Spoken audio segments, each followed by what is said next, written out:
Good afternoon, good evening, and good night, ladies and gentlemen. It is that time of the week once again where I see a movie and I tell you about it. I just got done seeing Elio, the new hit Disney Pixar film. I think the last one that came out was Inside Out 2. What an absolute banger. But yo, we're seeing something a little different today. An original Pixar film? Guys, please, I'm telling you, regardless of what I think about the movie, which let me spoil it. It is a good movie. Let me just get this out of the way. Should you go see this? Yes. If not, for me, do it for originality. Do it for Glorden, the iconic king in this movie.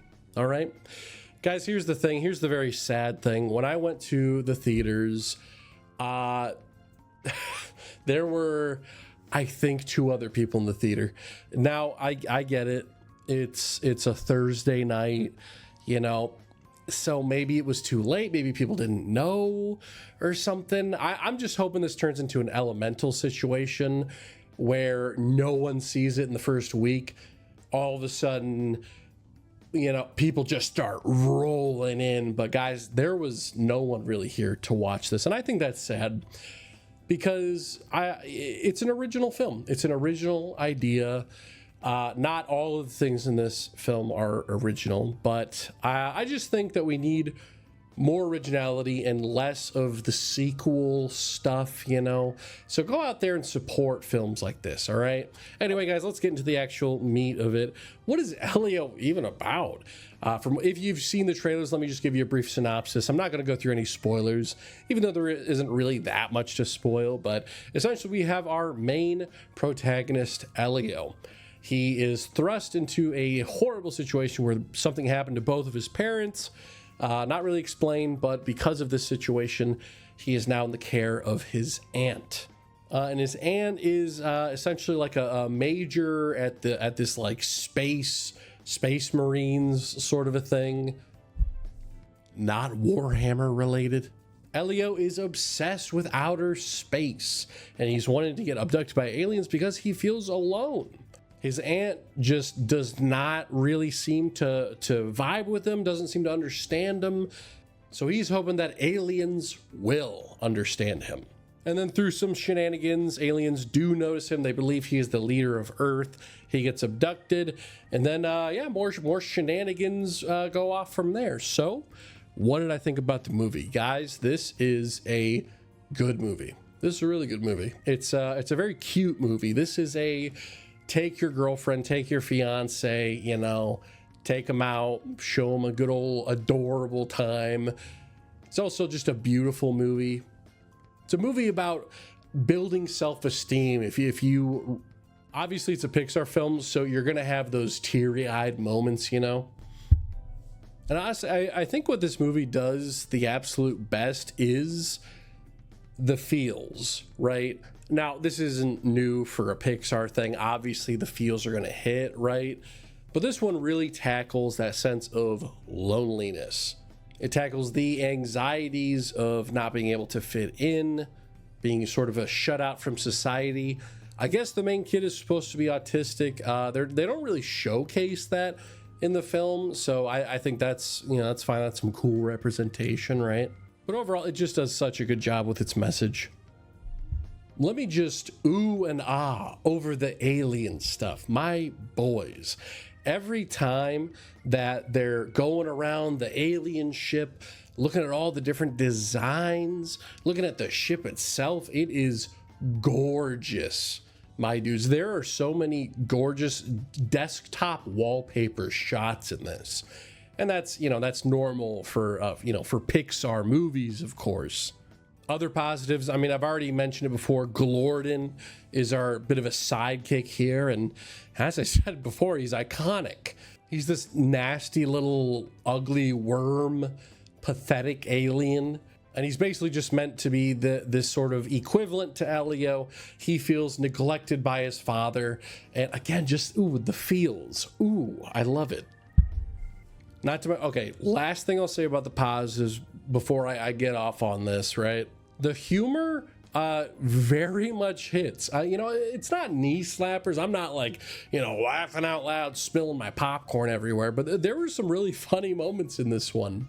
I'm not going to completely spoil it, but there's one point where they just go full on alien horror, but it's in the funniest way possible, and it's done so well. All right, now that I'm done glazing the movie, let's go on to some negatives. All right. First one, kind of a small one. It's very predictable. It's very standard in that sense, you know. The aunt is not used to having a child in her life, so there, you know, there's that tension. And you know, obviously it's, you know, a spoiler, it's gonna end with her accepting Elio for who he is. So it's not really the kind of movie where you're gonna be sitting there and going, whoa, I can't believe they did that. That plot twist in Elio is incredible. That does not happen. This is a very standard ABC story. You know what you're getting as soon as you walk into it. That's why I said there's nothing really to spoil. Now, this next one is a bit of a nitpick, all right?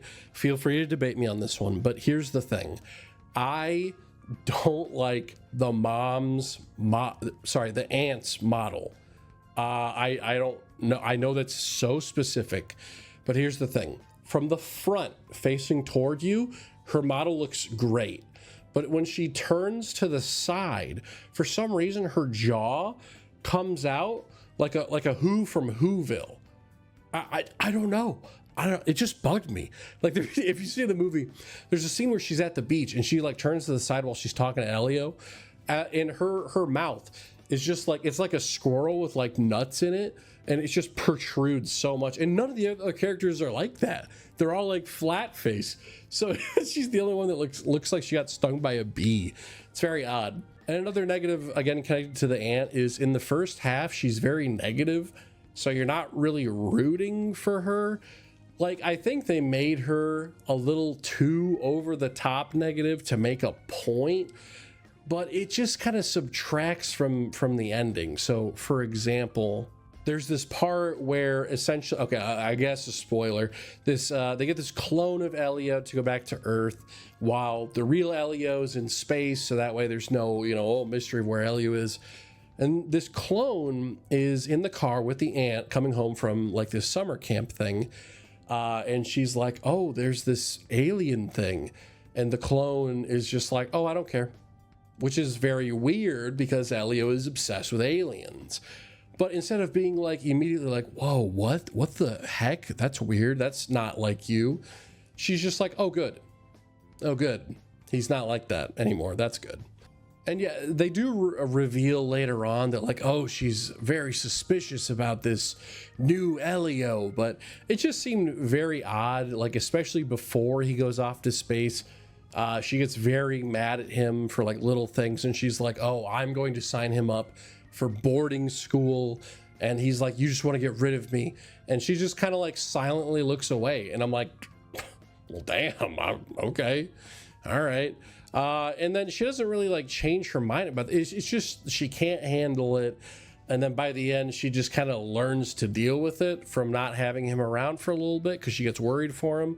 So like, yeah, it still works, but it just bugged me how much she just really did not like him in this. But yeah, so Elio, it's a story you've seen 1,000 times, you know. It's the do I belong, you know, home is a family, it's not a place, you know, you belong here, that sort of a thing, you know. Think Chicken Little, but most of it takes place in space.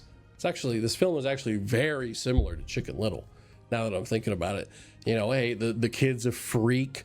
The parental figure does not believe them. They think they're freaking crazy, and eventually they're proven right. And the parent is like, "Oh, just kidding. I love you."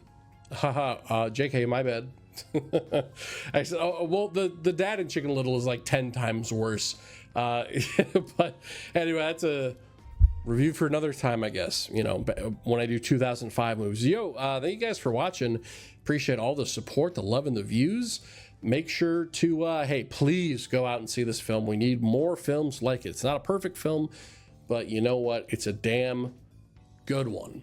And we need more original films like it. So make sure to like, subscribe, and comment for more every single week. I think next week is Megan 2.0. So that'll be very cool indeed. I'll see you guys then. Bye-bye.